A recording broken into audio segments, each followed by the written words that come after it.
Okay, I'm going to go over the pair work, but for the sake of room on mine, I'm going to use scratch paper to do the boxes or the factoring by grouping.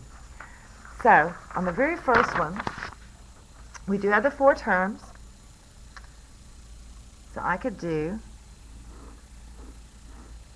the box, and I've got x cubed, 6x squared, 7x, and 42. They have x squared in common. So it's x squared times x gives me x cubed. X squared times 6 gives me 6x squared. X times 7 gives me 7x. And 7 times 6 gives me 42. So my factors are x squared plus 7 and x plus 6. Now, I'd like to keep going if I can, because this is a quadratic. But since it's only 2 terms, the only way it'll factor again is if it's the difference of 2 squares. Well, this is x squared, but this isn't even a difference, it's a sum, and 7 is definitely not a perfect square. So I'm done. Let's go on to the next one. I've got c cubed, 4c squared, negative 9c, and negative 36. First row has c squared in common. C squared times c gives me c cubed. C squared times 4 gives me 4c squared. C times negative 9 gives me negative 9c. And let's double check. Does negative 9 times 4 give me negative 36? Then we're golden. Our factors right now are c squared minus 9 and c plus 4. Let's look at the quadratic. Will it factor again? It is the difference of 2 squares, so that would be c plus 3, c minus 3, and then we have the c plus 4. Everything's linear. We're done. Last one. Let's go ahead and put it in the multiplication box.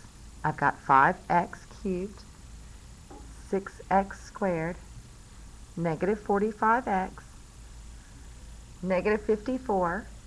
What does the first row have in common? X squared.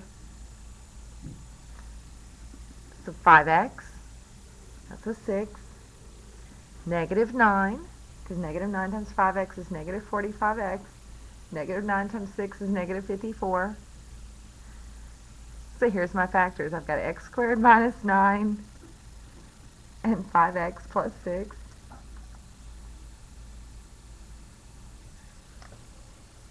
Will this factor again? It will. It goes to x plus 3 and x minus 3, and then 5x plus 6. Now let's look at the solving one. The first thing we'd like to do is factor. So, do they have anything in common? It's always what we look for, that greatest common factor. Well, they both have an x. So it's x squared minus 4 equals 0. This is a quadratic. Let's see if it factors. Oh yeah, that's x plus 2, x minus 2. Now, we set each of the factors equal to 0, including that one. So that gives me x equals 0. X plus 2 equals 0 gives me a solution of x equals negative 2. X minus 2 equals 0 gives me a solution of x equals 2. And you're done. On the next problem, get everything equal to 0 first before you begin. So we move the 108. Now I look to see if they have anything in common. Well, they all have a 3. So 3x squared plus 12x, and then that's plus 36 equals 0. Oh, I like it when it's just a 1 in front of the x squared. I don't even really need the box to do that one, because we know the only options are to have x and x. And then these two have to multiply to be 36 and add to be 12. That's 6 and 6. Now we set each factor equal to 0. Well, that really can never equal 0, so we don't have to worry about it. Now, the possibility is that these equal 0. X plus 6 equals 0 gives me x equals negative 6. Oh, but this one gives me the same answer. So that means we have a double root. That's going to be important later, so I want you to jot it down whenever you see it. All right, last one. You get everything on one side. So we've got the 5x cubed. When I subtract x squared, it's going to be a negative x squared over here. I still have the negative 20x. When I move the minus 4, it becomes plus 4 equals 0. Now, I want to try to factor this. So I'm going to use the box, which is factoring by grouping.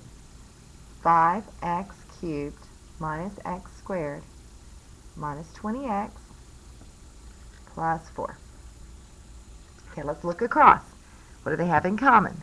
They have an x squared. X squared times 5x gives me 5x cubed. X squared times negative 1 gives me negative x squared. 5x times negative 4 gives me negative 20x. Then negative 4 times negative 1 is 4. So my factors are x squared minus 4 and 5x minus 1. Now let's see if we can factor again. Ooh, difference of squares. X plus 2, x minus 2, and 5x minus 1. So when we solve that, that's x plus 2 equals 0, so I get x equals negative 2. This one gives me x minus 2 equals 0, which is x equals 2. 5x minus 1 equals 0 gives me x equals, add the 1, then divide by 5, 1/5.